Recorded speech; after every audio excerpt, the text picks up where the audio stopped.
Hey there, 40k fans. Welcome to FloridaMan40k. My name is Jimmy Prescott. Here with me I have the wonderful John Lennon. How are you feeling this week, John?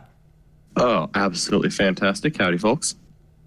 And also the illustrious Dan Smith. Fly, eagles, fly. Gross. Daniel, stop. You're doing it so wrong. So wrong. Wrong like the political correctness of your team's mascot. Come on, man. It's 2019. The Redskins, brother. Let me show you how it's done. Fly, eagles, fly, on the road to victory. Fight, eagles, fight. Score a touchdown. 1, 2, 3. Deshaun Jackson hit 'em high, hit 'em low. Carson Wentz, and watch our eagles fly. Fly, eagles fly, on the road to victory. Eagles, Eagles. Do you smell what the Abramarok is cooking? I think that was beautiful. That hurt. That was painful. I feel gross. Okay. I don't know. I think you did a great job. The Redskins better win the next game, so that Adam has to sing the "Hail to the Redskins" fight song. Because that hurt me to my core to do that. Well, explain to us why exactly this had to be done. All right. So as John and I both feel, the best time of year is back. It's football season. And week one, my Washington Redskins played against Adam Abramowitz of the Best General podcast, which you should definitely go listen if you don't already. If you're listening to this, I guarantee you've heard him, and it's all good. But anyways, he's an Eagles fan. Those Dirty Birds managed to pull out the win. They were 10-point favorites, so they should win. But yeah, I like making friendly wagers, and I lost this one, so that was painful to do, but here we are. Yep. Well, it was beautiful. Thank you for that. That was so uncomfortable. Anyways, so we do have a couple actual interesting talking points for you nerds instead of sports ball. So last week we had teased that we were going to talk about Gene Stealer Cult and how they fit into the meta moving forward.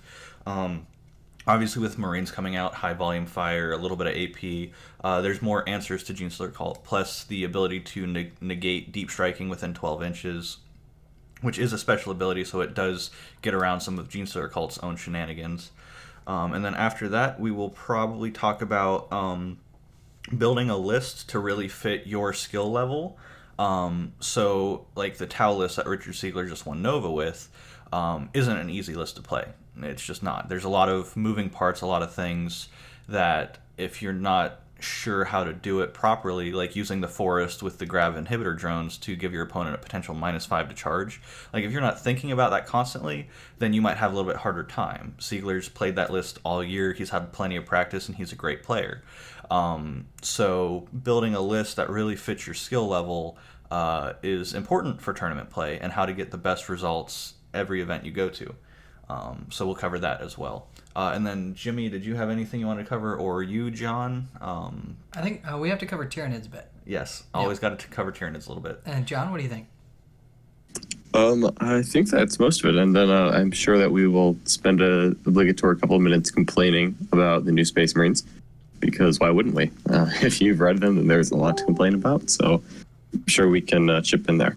Have you guys seen any results yet? I know until Nova, they were not permitted in a lot of tournaments because there were a recent rules drop, but have you had any practice games against their actual firepower? I've had a practice game with, and it was pretty one-sided for my unfortunate opponent. We can talk about that a little bit. That was with White Scars, and these are probably not going to be the best build in the end, but I've had a little bit of practice there. I'm sure we can dive into that. Actually, while we're here, we could probably start off with the Space Marine sample. Okay, yeah, that works. So let me start off by giving the kind of a recap on the new leaks that came out this week. We've had Ultramarines and White Scars for a couple of weeks now, you've had time to read it, digest it, and kind of see what you like and don't like. And I think the Iron Hands kind of blew the internet away with what they were given in their preview. Basically, there are really two things that matter.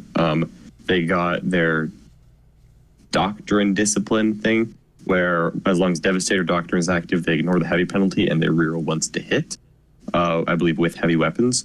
Obviously, ignoring the heavy penalty is phenomenal while it's on the Devastator Doctrine, whereas Ultramarines can kind of do the same thing. They're in tactical, so they're not getting the AP bonus.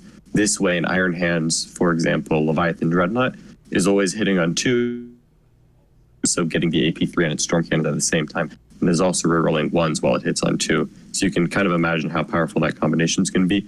And then ignoring the heavy penalty also makes a lot of the flyers a lot more viable, because something like the Storm Talon, the Interceptor, they all are ballistic skill 3. They have heavy weapons that they're almost always going to take a penalty for, and then they have a +1 to hit against fly or +1 to hit against non-fly, like a strafing run or an aerial targeter kind of rule. And this way, it's intended, I think, to make sure that the plane is still hitting on 3s when it's shooting its intended target. Now it's going to be hitting on 2s against its intended target, and again, re-rolling 1s. So a lot of powerful stuff from Iron Hands, but that is actually not the worst of it. The most offensive item, I hear you talking, Dan. Yeah, I what just you got wanted there? to jump in. When you say hitting on 2s or rolling 1s, that just gives me flashbacks to Caladius. So it's just like, hey, have some more Caladius-style vehicles that are just deadly accurate. So Well, all right. I don't know if you've actually seen this yet, so let's talk about this. Other than Caladius, and let's think pointy ears here, what is the most annoying flying skimmer tank? oh, absolutely, the Wave Serpent. Absolutely the Wave Serpent. And you know what Games Workshop did? They decided that everything needed to be a Wave Serpent, or not Everything. but Space Marines. Space Marines need more Wave Serpents. So, Space Marines are Wave Serpents. It's they because are now. Gilliman and Yvrain, they're getting it on, so they're stealing tech.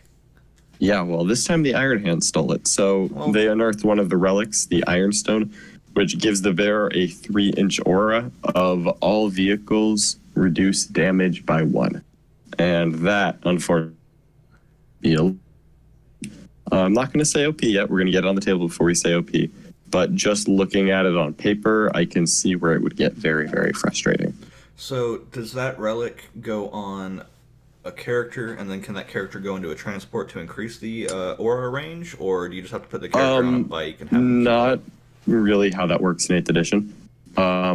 I would say that you probably are putting it on a bike. Okay. Let's say a tech marine on a bike. You've got a healthy number of wounds, 2-up armor, relatively durable. You're very comfortable sitting in there and repairing. You don't feel the need to leave, and you've got a large base. And if you combine that with there's a stratagem as well that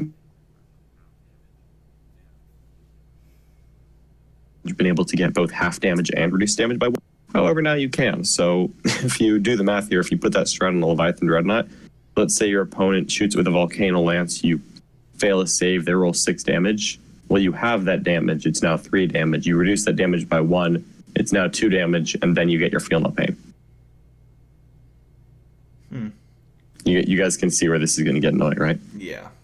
Because I've seen, even on like a smaller scale with less moving parts, fighting against Aberrants for the first time at ATC with Caladius grav tanks, suddenly having like just the reduced damage by 1 and then being able to roll off with a 5-minute, the Feel No Pain became super, like, it's like overwhelmingly durable. So whenever you add another element to that by halving damage -1 and then rolling again, it's like, oh geez, like there's too much going on here. And you actually do have like armor saves before all this, right? Yes. Instead of Insular Cult, you have like toughness 8 to up armor saves, 4 pinvolts before then. Yeah. So before we overreact, let's be clear. The stratagem is only once. You know, it's once per phase, of course. So if they do that on the first vehicle, then you start shooting the second, and then it is only a Wave Serpent. That's probably a repulsor, so it's like great. It's not unbeatable. I've already been thinking about how you get past this, but let's give some overreactions. Actually, let's not even pretend to be reasonable. Let's just say that the Riptide is dead, right? Like if you reduce damage by 1 and you've got this this vehicle or not vehicle, this monster that strictly deals out damage to, that kind of sucks. Yeah, I mean, the AP2 is nice, but yeah, like you said, if it's a 4-up invul save, so you stop half of incoming damage, and then you half the damage that you'd be taking, and then you have a feel no pain. Then you have feel no pain. If you hit all 18, which if you have fly, they have velocity trackers, it can happen. So Yeah, let's sure. say they hit all 18, they're going to wound 6 of those because you're T8. And then you stop, so it goes down to 3 of those. You do 3 damage, and then if they have a 6-up feel no pain, 50% chance of stopping 1. So your full Riptide at maximum efficiency just dealt 2 wounds to a repulsor. Maybe 3. Maybe 3. Maybe 3.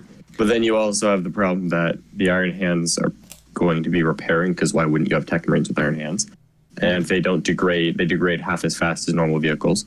So the way I'm looking at it is that Iron Hands are about to become the most efficient shooting death ball in the game.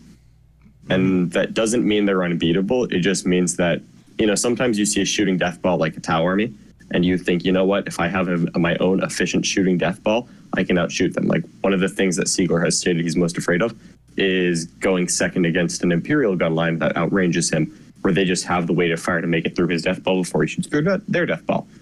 Very simple. If the Imperialist goes first, it can be hard for him. I don't think you can out-death ball this. Yeah. And the other thing... if you play the Iron Hands game, you're going to lose. Yeah. There's just nothing as efficient at what they're doing than Iron Hands. And like repulsors, impulsors, a lot of these vehicles have fly, and the the Gravatic Backwash, that's what it's called, or something similar. So you can build a hard-to-charge death ball with fly, and then put non-flying vehicles in the middle. Like, they don't overwatch as well as Tau, but they have longer range. It takes you longer to get there. They don't take as much damage. So it's basically like they're taking the Tau playstyle, losing shield drones, but then just saying no to the damage you put at them anyway. Yeah, you say that, but they actually do Overwatch on 5s. So they do Overwatch as well as Tau. Do they buddy Overwatch, though? They don't buddy Overwatch that.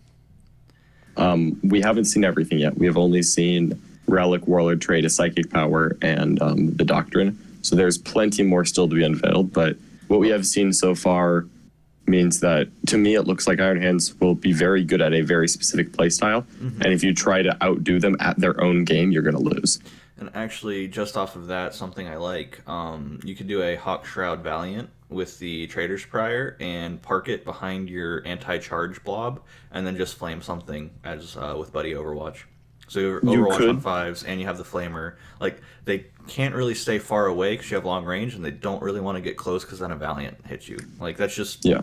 I don't know if that's good at all. It's just one of those things that it's already early synergies that you can see in these lists. Yeah, you can very easily make a nearly unchargeable blob. We'll see. I mean, I think that just from people immediately writing lists, there's a named character we don't know anything about. There's a couple Warlord traits we haven't seen, a couple Relic stratagems we haven't seen. There's plenty we haven't seen. But just based on that, since it's the internet, we have to speculate and go wild immediately. If you put like 2 Repulsor Executioners, a Leviathan, and then maybe some Las Cannon Dreads, you've got a lot of weight of fire, very, very durable base. It just all moves up as a blob, and you can very easily get a melee unit behind that, just kind of waiting as like a, hey, are we gonna play this game? Are we gonna dance here? Iron Hands can make pretty good melee characters. Their Warlord trait is that they get a 6-inch consolidate, and that consolidate does not have to go towards the closest model. Which, if you think about that, that is bananas. That is absolutely huge, because like we did an entire segment on how to manipulate the consolidation with the restriction of moving closer to the closest. Like if you just, hey, I'm moving 6 inches, see ya, like that free movement is always one of the strongest throw it things out in this the game. window, yellow. Yeah. Yeah. Free. The immediate obvious application of this would be if you charge a captain into something and you fight first and you swing and then you consolidate 6 inches away, your opponent is now not in combat and they're not swinging back on you. Yep. So you can yo-yo a smash captain into something 6 inches back could probably get you back behind a repulsor and then you're not really getting shot. and then it's just all kinds of ugly. Or I will. I was just going to say it's another way to completely hop screens and go tag something like broadsides that don't want to be tagged. Not that anyone brings those anymore. Yeah. But it's just... So it's worth... Yeah, amazing. It's amazing. It's worth noting, though, that fly works in the movement phase and the charge. Do not pilot and consolidate over models. So you could still... This guy, you could tri-point him anywhere. And then you would at least keep him there for that fight phase, so you could hit him with a couple units without him interrupting and yeeting backwards. There's going to be ways around it. I can immediately see where there's going to be a solid month of super feels bads. Yeah. Now, super janky, and I don't think it works, but is consolidation considered like a move? Like, would you be able to just re-embark onto a transport? No, you cannot consolidate into a transport or anything like that. Transports have to be movement phase. Fly has to be movement or charge phase. So you are just doing a basic ground pounding 6-inch move. Mm-hmm. Still amazing. There are going to be ways to mitigate it though. So I do like, I really feel like this is incredibly strong, and I feel like the good players are going to I feel like the top tier players that jump onto the Space Marine bandwagon, because everyone has Space Marines and power gamers are going to power game. I'm going to do it myself. Not going to lie to you guys. I feel like there's going to be round 1 and round 2 of like the Atlanta Open, LVO, Warzone Atlanta, where there's going to be some really good players playing Space Marines and some people who don't understand the tricks, and they are not going to have good games. Mm-hmm. Yeah. Like if you guys thought Gene Stealer Cult was janky, Space Marines are the same level, but also durable for some reason. Mm-hmm.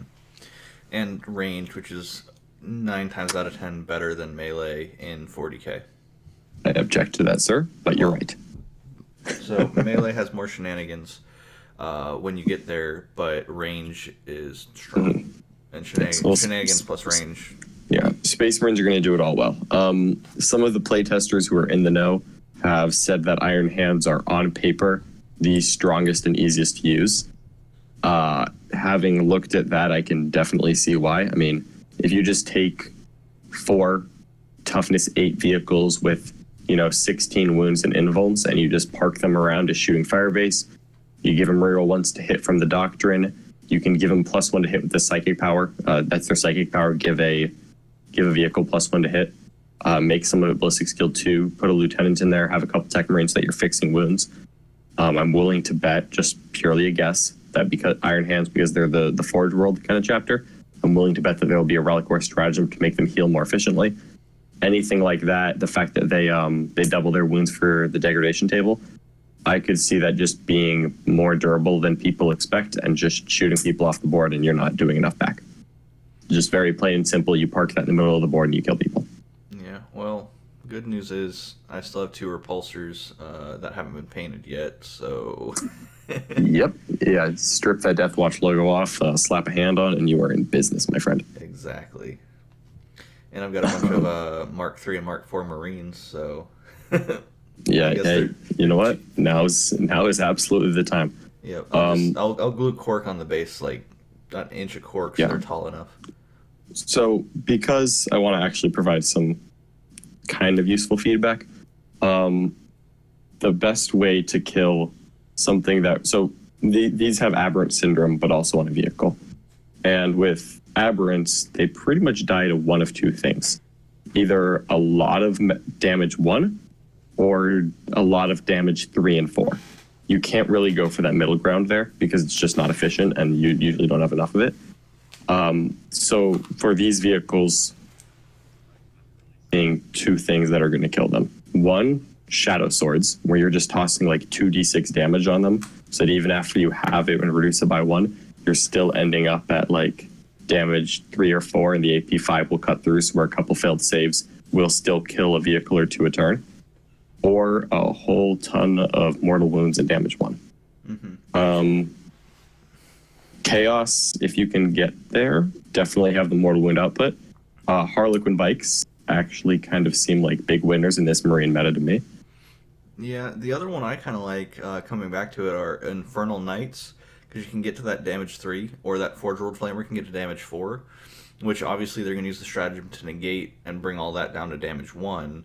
But if you can bait that and then dump all the rest, like you can kill other vehicles, because damage -1 if you're damage 3 or 4 is still pretty solid.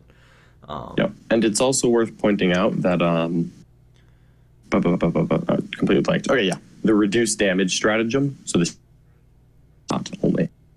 Can you say that one more time? My headphones dropped out. Yeah, absolutely. The halve damage stratagem is for dreadnoughts. Okay. So you can make a Leviathan, pretty much unkillable, and it's very easy to look at this and say, oh my god, this thing's just going to be broken. But there is absolutely a world where, yes, reducing damage by 1 on a repulsor is going to be super frustrating.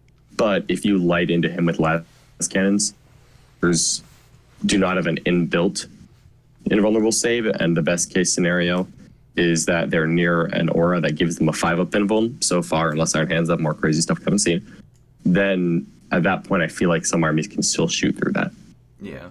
I kind of wonder if that's going to bring the Castellan back a little bit, because we have a vehicle-heavy meta already, outside of Tau, which is, still monsters. If you have stuff to get through drones, Castellans, every failed save is pretty good against Tau. So, yeah, I wonder if that's just going to bring back that kind of Castellan guard list with high volume, and then the Castellan to punch through once you finally get all the little stuff out of the way. Yeah. You're probably not going to like this answer, but my stance is thermal cannons on your knights. So I actually don't hate the thermal cannon, as long as it's the double thermal cannon renegade knight, because then you have enough dice to hopefully average out. Yeah. Double thermal cannon knights. We saw Matt Ali win a major whose name I'm forgetting in Texas a couple weeks ago with that. Double thermal cannon knights could put enough damage through a repulsor to probably one-shot it. A Crest Crusader Headsman's Mark thermal cannon will offset the Ironstone, so then you're just getting the thermal cannon on 3s, wound on 3s. You're maybe a 6-up armor save if they've got cover from prepared positions, but other than that, nothing. You could absolutely punch a lot of wounds through there. Yeah. I guess I might have to take that into consideration for the Iron Man that we're going to, because I was thinking about double Gatling Knight, but if I go to double thermal, I wonder if I can save enough to get 2 double thermals in the Castigator. That might be really good, actually. Double thermal, to me, would be very appealing. Yeah, if I do 2 double thermal in a Castigator, and then 3 Lord Discordants. Anyways, that's a list that I'm going to have to play around with now. That's a list we're going to play around with. We're going off topic there. Yeah, that's anyway, fine. Yeah, I we think need to, because Marines are gross. Yeah. I think that this is going to be a scenario where, you guys remember when the Castellan was at its prime, and every list was designed to beat the Castellan list, because if you weren't, you just lost automatically. Yeah, and it was just whose Castellan's counter matches up well with someone else's Castellan counter, and that was the game. We're about to get into the same position with the Space Marines. I think that after a solid month of people and getting it right, I think that people will catch on, and I think that there will exist counters for Marines, and I think that's where people are going to go. And then you're going to be looking at whose counter for Marines does better than other people's counter for Marines. So for Genestealer Cult... Sorry, go ahead. For Genestealer, I do think that you're looking at the opposite, where you're not trying to force the high damage wounds in. I think you're just trying to drown them in ice. Mm-hmm. Acolyte hybrids, just screw rock saws. The generic Acolyte hybrid, probably a flamer unit because it's so cheap. 170 points for 20 of them with Rending Claws. You give them +2 to charge from Four-Armed Emperor and the Clamovis. That cancels out the -2 to charge. You perfect ambush forward. You shut off the overwatch of whatever one unit you're shooting at, like a repulsor. You hope to God that you make your rerollable charge, which, you know what? It's basically a 3d6 rerollable charge. It's pretty good odds because the +2 and the -2 will cancel out. And then if you connect with that, you pop +1 to wound, and every 5 to wound is 8p4 damage 1. There's just no save involved. You get enough 5s through because that unit puts out like 80 attacks, and they just take a couple 6 of Feel No Pains and they die. Yeah. What about the lash whips as well? Because I like the ability when you fight on death with lash whips and you just put out another bucket of dice, like 100 attacks from those. Yeah, so they do have utility. I don't necessarily think of that in the Space Marine Age because Lash Whips only go on Metamorphs. Metamorphs can only be a 10-man squad, not a 20-man squad, and the Metamorphs don't get the +1 to wound. So against like Toughness 8 Leviathans or, the Repulsors, the unit we're just talking about, you're just not mathematically doing as much. Okay. So not saying they're useless, just in this scenario, I don't think that they add much. Mostly squad size is what I really don't like there. But if you can connect a big Acolyte squad in, I mean, if you've got 2 units of Acolytes and you do that twice, you trade 2 Acolytes for 2 Repulsors, you're probably winning the game at that point. Something to think about is that if they've got that very tight death ball and you do make it in and start touching things, Leviathans can't fall back and shoot. Again, maybe we haven't seen yet that would allow that to happen. But just kind of by the fluff of Iron Hands, that doesn't really make sense. We already know for a fact that Ultramarines, White Scars, and Raven Guards have mechanics that let them fall back and shoot. It would kind of surprise me if they gave that to Iron Hands as well, because they're the slower, methodical chapter. So, personal guess, I would say Iron Hands most likely won't have that mechanic, and if that turns out to be the case, then, you know what, if they clump up, if you've got just enough shooting to make them stay clumped in that death ball, we're talking mining lasers like the Nick Nanavati build, and then you connect on turns 2 and 3 with successive punches of Acolytes, take out 2 Repulsors, start tagging Leviathans. That game ends very quickly. Okay. That's just one meta build that I've seen people write. There's always, oh no, what if they took it, in Cursors, Impulsors, the Flying Rhinos, and then you've got your own other heap of problems. Really, there's so many options with the Marines that it's kind of hard to counterplay them at the moment without looking at a specific list. And then you just look at what if they took this other completely viable different chapter army list that's just 100% different. And then it's like, well, I don't know. Yeah. So 2 things off of that. One, can we paint Iron Warriors and call them Iron Hands? Because obviously I like chaos. But I 2, would date. I'd be about that. But number 2, which I just lost my train of thought. We've all been doing that tonight. Yeah. So part of it is Genestealer Cult, kind of like Space Marines, are going to be very customizable to the meta. And so that kind of means we have to wait and see how the Space Marine meta develops before we can really get a good sense of where GSC is going to fit into the meta. Because obviously they are the army of tricks. They're the toolbox army. Because of that, they have very high skill cap. And if you build a list expecting a lot of T8 and then you run into just like a Space Marine, almost like a Guilliman Horde, where it's a bunch of high efficiency MSU, then you might run into completely different options or issues, like you were saying. So it really will be a matter of seeing how the Marine meta develops and building a counter list that counters the other stuff too. So that's my 2 cents. What about you, Jim? How do Carnifexes counter the Space Marine list? You were talking about earlier how everybody has to have an anti-Castellan list. Now it's the anti-Space Marine list. So what are we going to do, boys? What is the next chapter?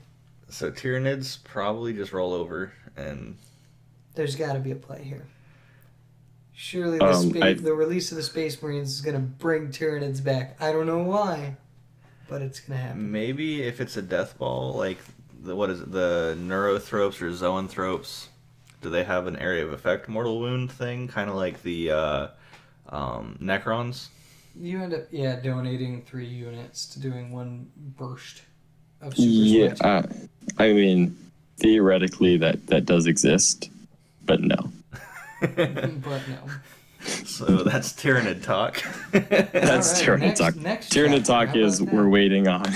Tyranid talk is we're waiting on the Psychic Awakening to see what the heck that even means and if it promise and if those rules actually are relevant. Is that like a vigilance type thing?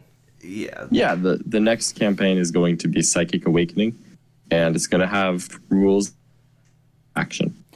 And we don't know what they are. Focus of the Tyranids who draw on psychic power. So Surely. all they're going to do Yeah. for Tyranids is they're going to give them another useless 3 CP stratagem that just doesn't really do anything. No, I curse really me think like we're this, going to Dan. get a new model kit that's a monster that is only melee. It doesn't have invulnerable saves, and its weapon skill is 4, and it makes less attacks than a tactical sergeant. Sounds Wait. about right. Why are we Because that's what choosing it's. That's what all monsters get in the I'm Tyranid not Codex. talking about the toxic green at all. Nope, not me. that? Okay. Oh, Cool. Oh, dang it. So, with I'm not that- making that up, by the way. The toxic green makes less attacks than a Space Marine sergeant, and has a worse weapon skill and degrades. I think a single Khorne Berserker has just a regular Berserker, not a sergeant, has more attacks at. Than any model in the Tyranid Codex. Yeah, Yes. that is true. Exactly. He does. I mean, there's no denying that. Yeah. So, All right, so Do enough we- lamenting about all of our armies that are not Space Marines.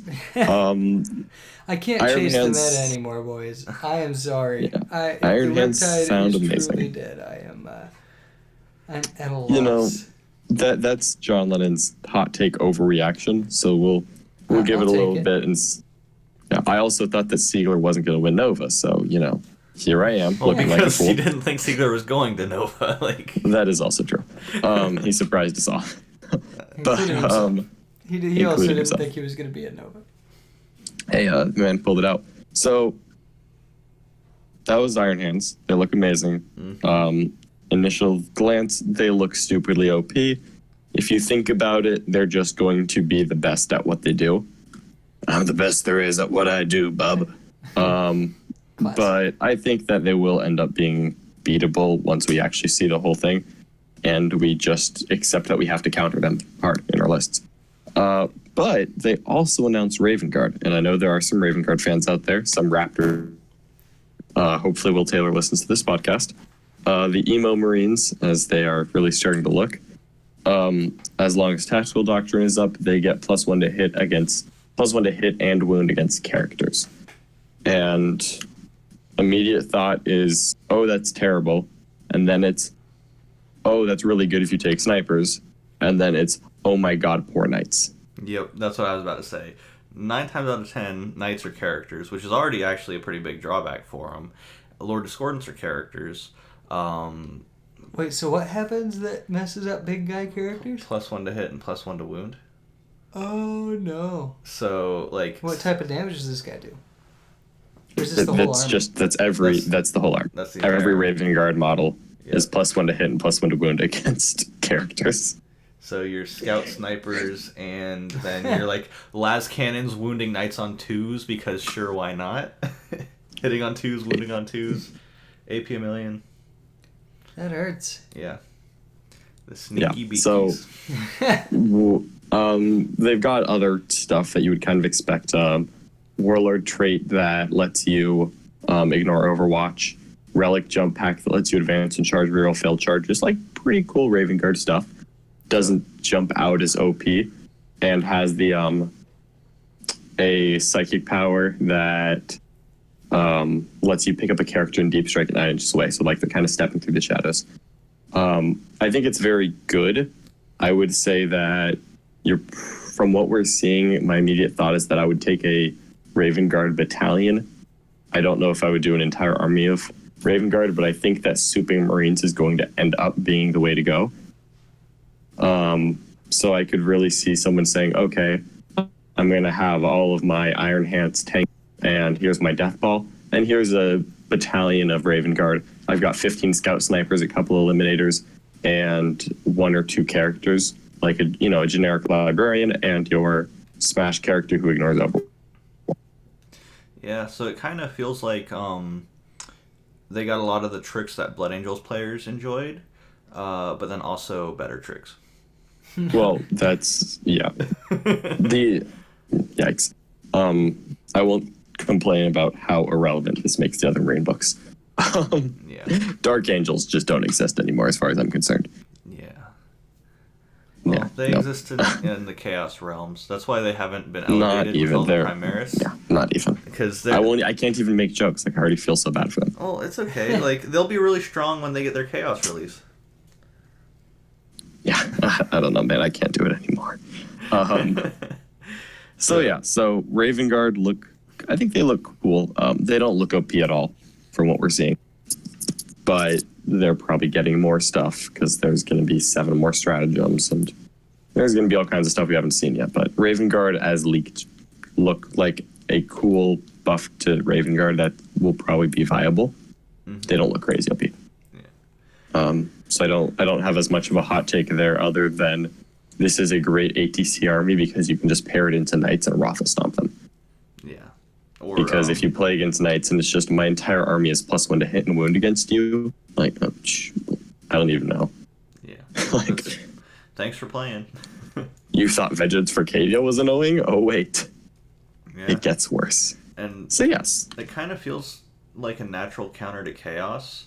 In, like, obviously Lord Discordance, Mortarion, Magnus, any of the big guys you see, Chaos Knights.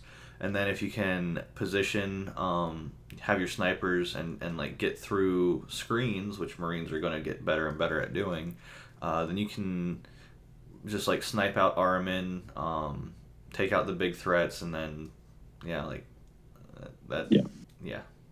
I agree. If Plague Bears die the anticipated death at the end of September, then these could mess up Chaos pretty bad. Yeah, because then Chaos gets pretty mono build into a threat overload with pick your flavor of big boy and run. And that just doesn't consistently win enough games. Yeah, it doesn't do enough consistently, but you know what? Raven Guard may end up not being the most popular build. It could be a niche choice that you see occasionally you don't have to plan for because everyone's bringing Iron Hands. You never know what'll happen. Yeah, but like you said, even if you just splash it in to eliminate characters, I mean, snipers still can put out mortal wounds with +1 to wound. You're doing them on 5s. Yeah, it's actually pretty nasty. Yeah, that's a great battalion to just splash in there and give a big old middle finger. Yeah. We'll see. That is what I would imagine happening, honestly, is you splashing in a Raven Guard battalion to other armies or to other Spaceman factions. But yeah, we'll see on that. I think that's all we had for Space Marine talk. 5-minute meta. 5-minute meta. I already degraded myself. Meta. All right, so all right, I think Jimmy's done here. All right, so obviously Blood Angels and Dark Angels and Grey Knights are trash, never worth looking at again. Right? Wrong. Thomas Hegstrom Oki, God Amongst Men, continues to win with pure Blood Angels. Recently at the Power 9 Games GT this past weekend, he ended up in 2nd place with pure Blood Angels. Bless his heart. So I'm going to give you a quick rundown of what the gentleman brought. He had a double battalion. So he had the Sangrenorn Astrath the Grim and a Librarian with Jump Pack with Scouts, and Scouts. All of them are melee, but with Stormbolters on the Sergeants, as well as melee. So a little bit of guns with that and the bolt pistols, but good melee because they're Blood Angels. Then he's got a Sanguinary Priest with Jump Pack. He's got a Captain with Jump Pack, a Smash Captain. And then you're looking at 2 more units of Scouts and a unit of Infiltrators.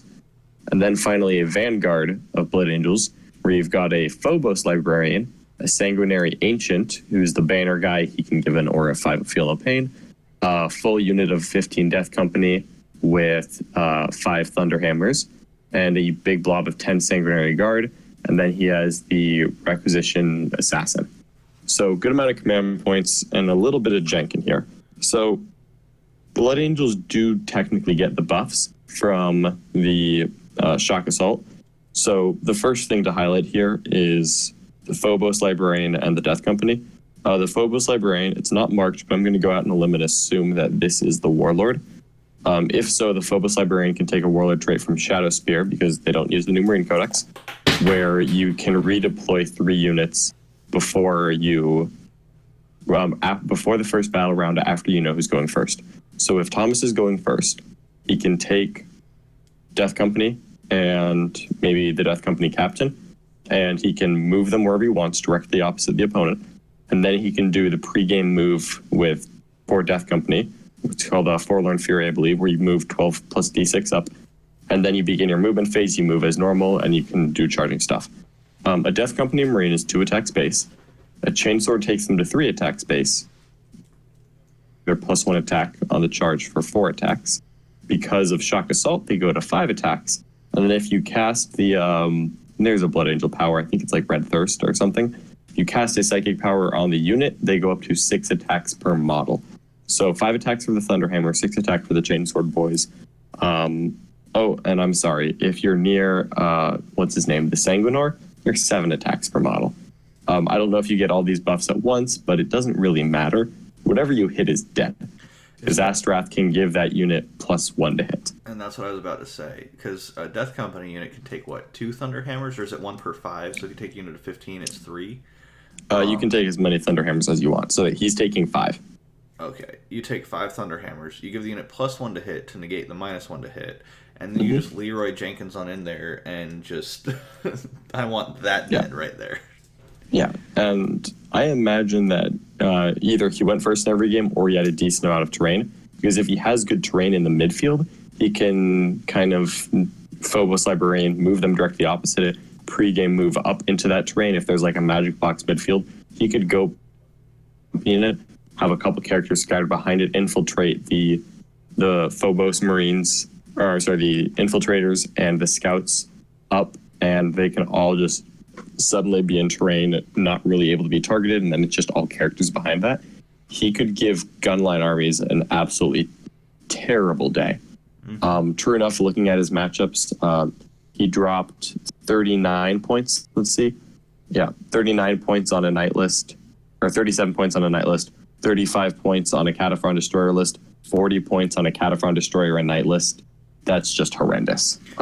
Yeah, and because you can still take the no Overwatch character on your Smash Captain, go tag the so you absorb the Overwatch from the destroyers, and then the game is over. Yeah, or you can just charge something near them, consolidate into them. We use the fight twice to make sure that you're basing as many things as possible just to deny them their shooting. Once you kill the knight, they have no melee punch back, and that game is just over. Yeah, there's a couple of great ways to just end that game. That is nasty. Yeah, and you know, he also has the Sanguinary Guard, which, again, if you deep strike that in a building, you're looking at multiple wounds each. You can get a 5 of Feel No Pain as a relic from that Sanguinary Agent we mentioned, a 1-up save and cover. You're just really, really durable. Yeah, like, what are you going to do if you're in Knight? You're going to hit me with, like, D6 shots that I don't care about? Yeah, you could kill a few, but taking out the whole unit at once is very difficult, and everything behind it is a character and untargetable. I really like this list. It is honestly a traditional Blood Angel list. Like, it's not, you know, he's not busting out a unit that no one has seen before, but it did get a little more efficient. And if you use it very well and are very aggressive, as Blood Angels are wont to do, I can absolutely see this just crushing some people brutally. Yeah. Honestly, there's a couple of things there with the Space Marines coming out that we have coming out. And I'd have to look at how all the interactions work with the different rules and whatever, but it feels like you could kind of get a nice little Blood Angels detachment, tie it in with some of the new Space Marine stuff, and everyone's so worried about the new stuff, they forget, oh, well, I can actually still take these 5 Thunderhammers to the face, and, like, you have that one Shock Assault unit, like you were talking about, with your Death Ball, have 10, 15 Blood Angels Death Company hiding behind it that sometimes you just send as a heat-seeking missile forward, and sometimes they just sit back and, are you really going to charge this? If he played against that Iron Hands Death Ball he described, and he got the captain to touch 2 of those tanks first to soak the Overwatch, I'm pretty sure that the rest of the list could table that in 2 turns. Yeah. Like the Death Company just going in and fighting twice at like 7 attacks each, that will kill everything. Yeah. I was thinking using it in tandem, but that is very true. Using it against that Death Ball, like, doesn't feel good. If you get 1 super unit, you give him +1 to hit, plus like 4 attacks, fight twice, just go ham, you could do enough damage to just end the game right there. And that's pretty impressive. Yeah. Well, cool. So I like it. And especially with threat saturation armies, where they have like 4 to 6 just big threats and then nothing else. Well, you can spread out and hit 2 threats, 3 threats, and it's honestly a really good build for the current meta that we have. Yeah, I mean, it's got some hard counters. I think that if he ever hit a light table and just went second against a shooting army, obviously he could suffer in that scenario. But most melee armies, that's the case. Genestealer Cult have the same problem. If you just hit the wrong board and they make you go first, then it can get very ugly as well. Yeah. With that in mind, just got to give a little shout out. He went second place. He did lose to the overall winner, Daniel Olivas, who had his Craft World Eldar and Dark Eldar and Yanari. Eldar are not surprising when they win, so we got to give the shout out to Thomas for winning with a very unconventional list.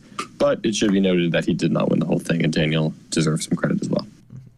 Now, I will say, Eldar has kind of fallen out of favor from where they were. They're still very strong, but we're not seeing them win as much. So I do like that shout out to Dan that he did go all the way. And using Yanari, which I don't think we've seen Yanari on top tables very much, just generally the flying spam. So something different, still doing good. I can't complain. Yeah, it's definitely not common. But hey, you know what? If he can make it work, more power to him. Yeah.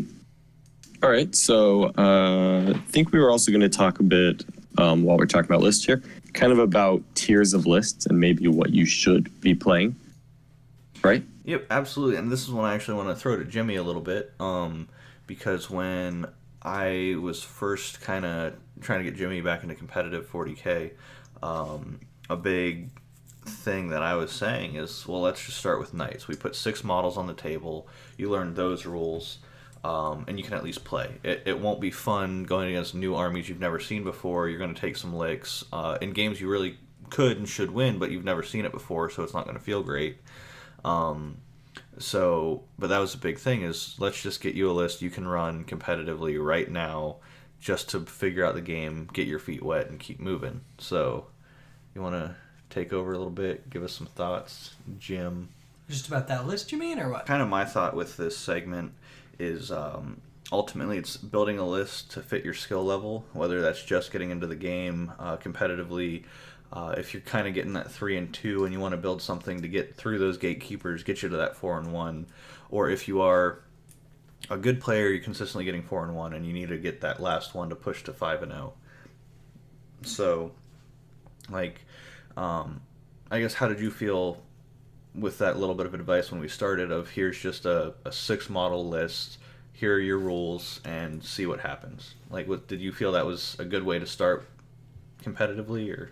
Yeah, I do feel like there was an obvious transition between when it felt like that list was really strong and when it felt like I didn't have the tools for certain matchups, where it was like every time I was just like, oh, well, I could win a game pretty easily, or I would lose a game, and I could see that it was because of, obvious faults that I had done. I could look back on the game and be like, oh, okay. But in some cases, the list was just so simple. It's like if they had an answer for vehicles, it's able to be beat. And it wasn't so much because of what I was doing anymore.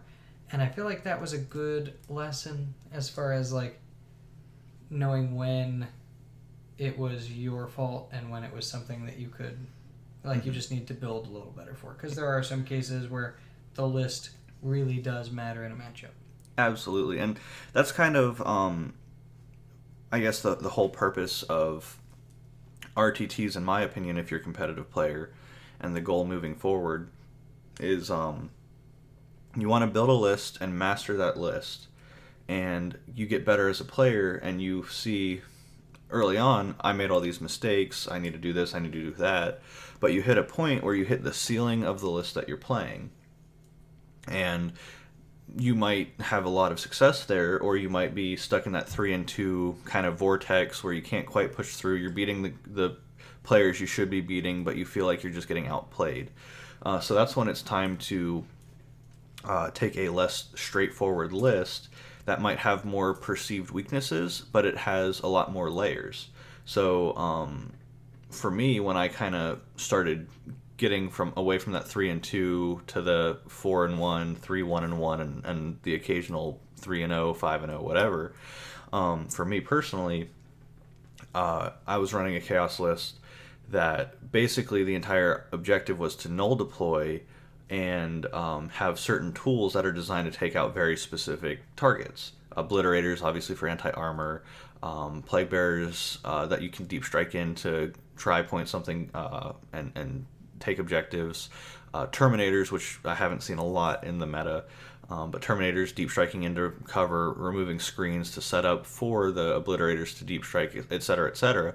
But basically, the entire purpose of the army was, if I deploy wrong, I can just get tabled because I don't have a ton of models. It's a lower model count. But I can null deploy, and then I can just remove key assets from my opponent. And so what that relies on is having a pretty good knowledge of the meta, what you might be facing, and what threats your opponent has in their list. So like 6 Knights is a great starting army because these are my threats. I'm going to shoot things until they're gone, and I'm going to hold objectives. It's fairly straightforward.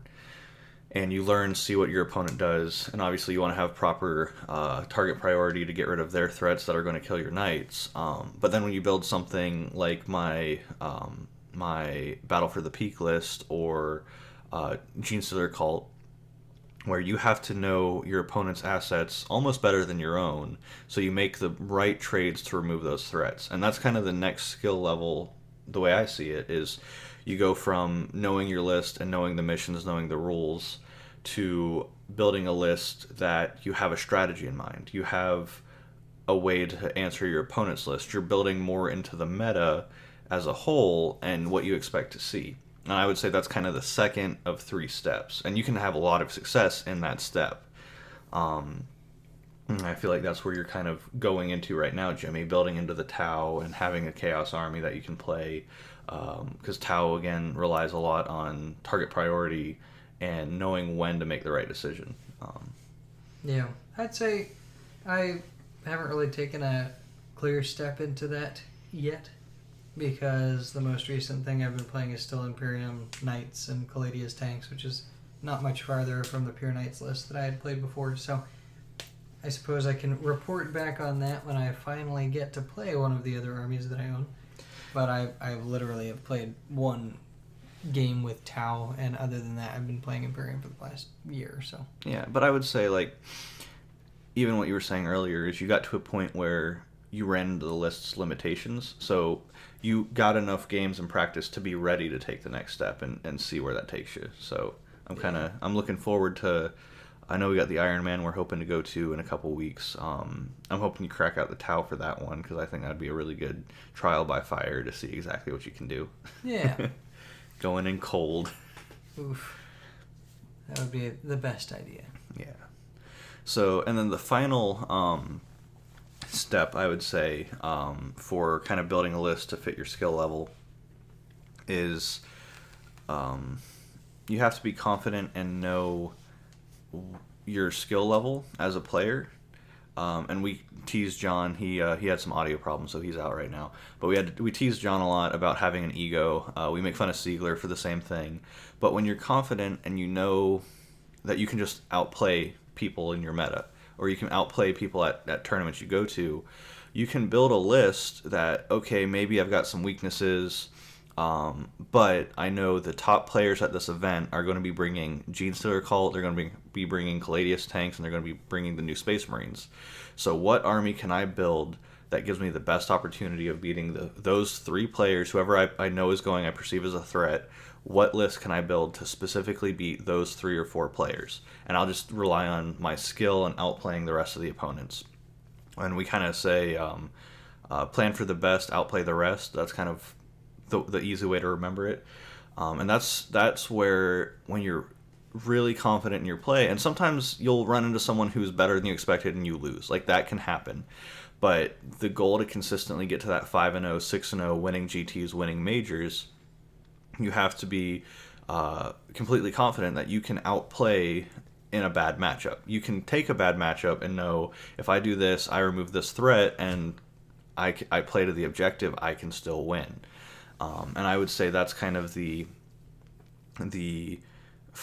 final step, or the third step. There's probably more that I don't even know about, because honestly, I'm still trying to make that transition into that third step. So for me, it would be hard to know beyond that. Obviously, I guess if you're setting the meta and you're what other people are preparing for, but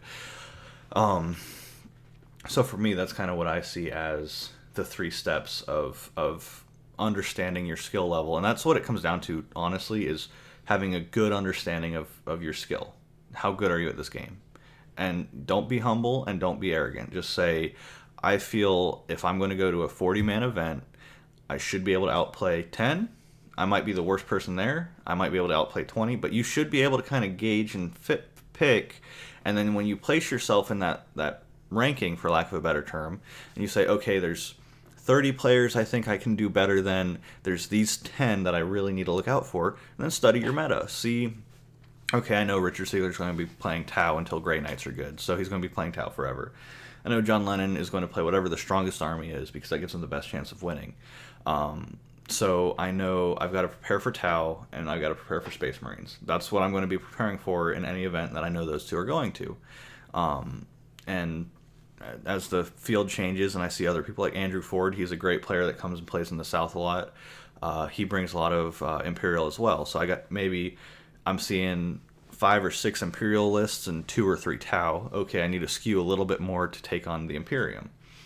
Versus if, like, at one point, I think we were seeing like 10 Tau players in 30-man events. Like, it was amazing how many Tau players we were seeing. So I want to bring a Chaos list that I can just throw at the Tau players, get them into combat by turn 2, and say, thanks for playing, you know? Like, you got to understand your meta and how you can win games. It's not... Take all comers is a little bit deceptive, because if you're building to take on the best lists in all of, like, the ITC, well, I'm not going to be seeing, like... Val with his Tau Nar that he brought. I'm probably going to be seeing that. I probably won't see Nick Nadavati's Gene Stealer Cult. I'll see Lennon's, but not Nick's. Any of the Orc players, like, we don't have Orc players in Florida, so I'm not preparing to deal with Orcs as much as I'm going to be preparing to deal with Tau. That's just, you got to know your meta. So, any final words on that, Jim? I know I kind of took over when I said I wanted your input. There's just a lot of knowledge to be had about not only the game, but the community itself. Yeah. So it requires a lot of time and input socially and studying lists as well as your codex and getting in practice games. There's a lot of moving pieces to get to that level, and you need to be constantly brushed up because, like, for example, we talk about him a lot right now because he won Nova, but Richard Siegler started playing like about a year and a half ago. So he wasn't really present at all in the 2018 meta, and then 2019, now everybody's talking about him. So even if you've been out of the game for 6 months, your local meta can change. The game, of course, changes with FAQs. So if you don't have the attention or time to be diligent in keeping up with those parts, it's going to be a little harder to stay on track with that program of success. Yeah, and I think that one article that everybody jokes about, where it's you got to be young, single, unmarried, childless, unmarried, and have disposable income. Yeah. Like, it kind of came off a little funny, but at the end of the day, that is the recipe for success. Is you have to have the time to not only study your army, you got to know your opponent's armies. You got to know your opponents, who you're going to be playing against. Because, like, if I'm expecting to fight 10 Orc players in Florida, I'm doing it wrong. So you gotta be prepared for more than just putting your models on the table. Like Richard was saying, he spends a lot of time just thinking about deployment types. If he's not getting practice games, he's still talking about the game. He's active in the chats. So there's just a lot of different things you have to stay studied up on. So I think with that, I'm probably good to close. Any final words, Jim? Nope. I think we're good. Covered a lot of info. Poor John, rest his soul, gone at the moment. Yep. Sad, sad times. Yeah. All right. So with that, let us know if you've got any comments, anything you want us to talk about. We are on iTunes. We're working on getting onto Spotify, Google Play, Podbean. Apparently, we're so close. So close. Like, we sent these emails out probably a month ago to just get approval. Like, yeah, go ahead and upload. And they just, haven't come in yet? Yeah, well, so I keep getting responses, but they're basically useless responses of like, oh yeah, your email isn't appearing in your feed because you're doing it wrong. I'm just like, oh, thank you. That's why I emailed you. Please give me help. So it's just it's been an adventure. But I actually just got a response today from someone else that gave some helpful input, so I may be able to get it solved by the next episode. So look forward to that. Beautiful. Yeah, right now we are on iTunes. The goal right now is to get onto Google Play, Spotify, and Podbean. Google Play and Spotify are going to be quicker of those three, so hopefully we'll have this episode up on those. Yeah, and we've been kind of talking about it. We do want to do battle reports. I think we have the stuff to set up. We just have to get the time, make sure the armies are painted and relevant, because what fun is a battle report if it's not relevant? We're going to make sure we're playing rolled back rules so it doesn't apply to literally any meta. We're just going to do 7th edition. Yeah, we'll play 7th edition battle reports right here. Check it out. Kairos Fate Weaver back on the map. Ooh, finally. Haven't said that name in a long time. Yeah, poor guy. Yeah, it's kind of like a bad Obi-Wan quote. He couldn't even weave his own fate. He's been forgotten. Yeah, that is a name I haven't heard for a long time. There we go. Anyways, that's all. Thanks, guys. Thank you, and have a wonderful night. Yeah. Goodbye. Deuces.